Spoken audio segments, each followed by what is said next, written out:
इस्लाम में आखिर क्यों हराम है खाना सूअर का मांस? इस्लाम में कौन सी चीजें कहलाई जाती हैं हलाल और क्या है हराम? क्या सूअर का नाम लेने से खराब हो जाता है मुसलमानों का ईमान? कई जानवरों का मांस खाने वाले आखिर सूअर के मांस से क्यों बचते हैं मुसलमान? सूअर एक ऐसा जानवर है दोस्तों जिसे बहुत ही गंदा कहा जाता है। आपको अगर ये लग रहा है कि इसके गंदा होने की वजह से इस्लाम में सूअर खाना मना है तो आप गलत है, क्योंकि सिर्फ यही वजह नहीं है इस्लाम में सूअर के हराम होने की, बल्कि इसके अलावा भी कई ऐसी वजहें हैं जिनकी वजह से सूअर को इस्लाम में हराम माना जाता है। इसके अलावा क्या आपको मालूम है कि इस्लाम में सूअर का नाम लेने भर से किसी मुसलमान का ईमान खराब हो जाता है, यानी कि वो मुसलमान नहीं रहता। आज आपको ऐसे ही कई सवालों के जवाब हम इस वीडियो में देने वाले हैं। अल्लाह ने क्यों सूअर को इस्लाम में हराम किया और क्या है इस्लाम में हराम और हलाल का कॉन्सेप्ट? वीडियो को आखिर तक जरूर देखिएगा। वीडियो पसंद आए तो वीडियो को लाइक और शेयर जरूर कर दीजिएगा। हर मुसलमान कुरान शरीफ में अल्लाह के द्वारा बताई गई बातों को अपनी जिंदगी में उतारता है और पूरी जिंदगी इस्लाम की कई बातों का ही पालन करते हैं। इस्लाम में हर चीज को हलाल और हराम दो तरह की सूचियों में बांटा गया है। खाने की चीजों से लेकर ओढ़ने पहनने और यहां तक कि कमाई के जरिए भी हलाल और हराम कैटेगरी में बांटे गए हैं। आपको बता दें कि जिन चीजों को करने की अनुमति अल्लाह ने कुरान में दी है उसे हलाल कहा जाता है, और जिन चीजों को इस्लाम में यानी कि कुरान में करने से मना किया गया है उसे हराम कहा जाता है।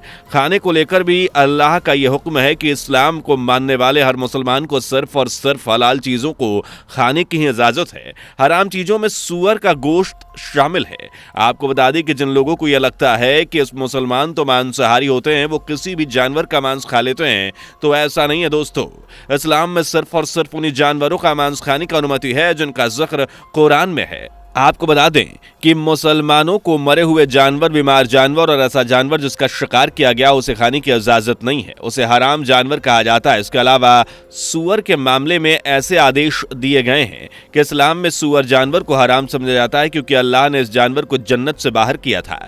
ये तो लोगों की धारणाएं हैं, लेकिन कुरान में सूअर के बारे में क्या कहा गया और क्यों इस जानवर को इस्लाम में हराम बताया गया, ये आपको डिटेल में बताते हैं। दोस्तों, कुरान में सूअर को लेकर इस्लाम में हजरत नूह अलैहिस्सलाम का एक वाकया बहुत फेमस है। आपको बता दें कि हजरत नूह अलैहिस्सलाम दरिया पार करने के लिए नाव पर सवार थे। उनकी नाव की लंबाई 1200 गज थी और चौड़ाई 600 गज।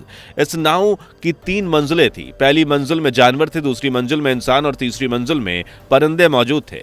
पहली मंजिल के जानवरों ने अपने मल से उस मंजिल को बहुत गंदा कर दिया और जिससे बीमारियां फैलने लगी। अपनी नाव में इतनी गंदगी को देखते हुए हजरत नूह ने परिंदों, जानवरों और इंसानों को इन बीमारियों से बचाने के अल्लाह से दुआएं की और नमाज पढ़ने लगे। हजरत नूह की दुआओं का असर हुआ और तब अल्लाह ने हजरत नूह अलैहिस्सलाम को हुक्म दिया कि हाथी की दुम पकड़कर खींचो। जब हजरत नूह अलैहिस्सलाम ने हाथी की दुम पकड़कर खींची तो नर और मादा सूअर पैदा हो गए। हजरत नूह अलैहिस्सलाम के नाव में अल्लाह के हुक्म से सूअर पैदा हुआ था, लेकिन उस नाव पर जितनी गंदगी जानवरों ने फैलाई थी वो सभी नर और मादा सूअरों ने देखते ही देखते खा ली। इस तरह जब हजरत नूह ने देखा कि सूअर ने दूसरे जानवरों की गंदगी खा ली है और उसकी फितरत गंदगी खाना है, तो उन्होंने इस्लाम में सूअर को हराम कर दिया। दोस्तों, कुरान की सूरह अल माइदा में लिखा गया है कि मुसलमानों पर खून, मुर्दाएं और ऐसे जानवरों का मांस जिसे अल्लाह के सिवा किसी और के नाम पर कुर्बान किया गया हो, यानी कि जिस जानवर की एक्सीडेंट से मौत हो गई हो, मुर्दा जानवर या फिर ऐसा जानवर जिसकी कुर्बानी किसी अल्लाह के नाम पर, किसी और के नाम पर हुई हो, या जिसका शिकार किसी बड़े जानवर ने किया हो। बाइबल में भी इस बात का जिक्र मिलता है कि सूअर का मांस इंसान के खाने के लिए सही नहीं है, क्योंकि यह जानवर बहुत गंदा जानवर होता है और इसको खाने से इंसान के स्वास्थ्य पर बहुत बुरे परिणाम होते हैं। दोस्तों, सूअर को लेकर इस्लाम में और बाइबल में जो भी बातें बताई गई हैं उन्हें अक्सर लोग मानने से मना कर देते हैं, लेकिन साइंस के नजरिए से देखा जाए तो सूअर का मांस खाने से शरीर पर बहुत नुकसान होते हैं। साइंस के नजरिए से भी अगर देखा जाए तो साइंस कहता है कि सूअर खाने से हमारे शरीर में 72 तरह की बीमारियां लग जाती हैं। विज्ञान भी सूअर के मांस को न खाने की सलाह देता है, क्योंकि सूअर बहुत गंदा जानवर है और गंदगी खाना पसंद करता है। साइंस में सूअर के गोश्त को इंसानी शरीर के लिए बिल्कुल भी ठीक नहीं माना जाता, क्योंकि इसका गोश्त खाने से इंसान के शरीर में कई तरह के कीड़े घुस जाते हैं जो इंसान को बीमार करते हैं। दोस्तों, कुछ लोग तर्क देते हैं कि सूअर के गोश्त गोश्त को अच्छे से पकाने के बाद आग की तापस में वो कीड़े मर जाते हैं, लेकिन ऐसा बिल्कुल भी नहीं है। आपको बता दें कि वैज्ञानिक भी बताते हैं कि सूअर के गोश्त में टाइनिया सोलियम नाम का एक ऐसा बैक्टीरिया मौजूद है जो आपके दिमाग में सीधे हमला करता है। इससे आपको दिमागी परेशानी भी झेलनी पड़ सकती है। यह बैक्टीरिया हमारी आंखों के लिए बहुत परेशानी का कारण बनता है। अगर यह बैक्टीरिया हमारी आंखों तक पहुंच जाए तो आंखों की रोशनी भले चली जा सकती है। सूअर के जिस्म में एक ऐसा कीड़ा पाया जाता है जो इंसान के शरीर में अंडे भी पैदा कर देता है और इससे कीड़ा इंसान के शरीर में ही पनपने लगता है, जिससे हमारे शरीर में कई हिस्सों में यह कीड़ा पहुंच जाता है और अगर यह कीड़ा दिमाग तक पहुंच जाता है तो इंसान की मौत तक हो सकती है। दोस्तों, सूअर ऐसा जानवर है जो चाहे कितनी भी साफ सफाई में रखा जाए वो गंदगी ढूंढकर उसमें चला ही जाता है। जी हाँ दोस्तों, अपना और दूसरों का मल खाने वाला सूअर गंदगी को पसंद करता है। विदेशों में सूअर के गोश्त को बहुत पसंद किया जाता है। खासतौर से अमेरिका और यूरोप की बात करें तो वहां सूअर के मांस के लिए सूअर का पालन भी किया जाता है।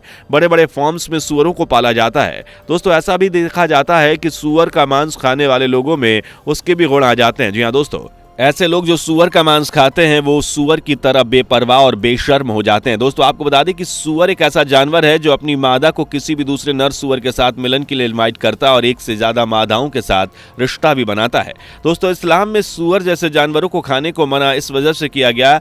रही बात सूअर का नाम लेने से इस्लाम में मुसलमानों का ईमान खराब होने की, तो आपको बता दें कि इस्लाम में किसी भी किताब में ऐसी कोई बात सामने नहीं आती है जिसमें इस बात का जिक्र मिलता हो, लेकिन हाँ, इस्लाम में सूअर को हराम करार दिया गया है। दोस्तों, इस बात में दो राय नहीं कि सूअर काफी गंदे जानवर हैं। उन्हें खेत का कूड़ा कचरा और कचरा खत्म करने वाला माना जाता है, जो अक्सर उन्हें जो कुछ भी मिलता है उसे खा लेते हैं। इसमें न केवल कीड़े मकोड़े बल्कि दूसरे जानवरों और यहाँ तक कि अपना खुद का अमल भी शामिल है। सूअर के आहार को जानकर भी ये कहा जा सकता है कि ऐसे जानवरों को भला कोई कैसे खा सकता है जो गंदगी खाता है। आपका इस बारे में क्या मानना है, हमें कमेंट करके जरूर बताइएगा। वीडियो पसंद आई हो तो वीडियो को लाइक शेयर जरूर कर दीजिएगा। इस तरह की वीडियोस को देखने के लिए इस चैनल को सब्सक्राइब जरूर कर दीजिएगा। मुलाकात होगी अगली वीडियो में। Bye bye. दोस्तों, आपको स्क्रीन पर 2 और वीडियोस दिखाई दे रही हैं, जिसे देखने के लिए स्क्रीन पर क्लिक करें।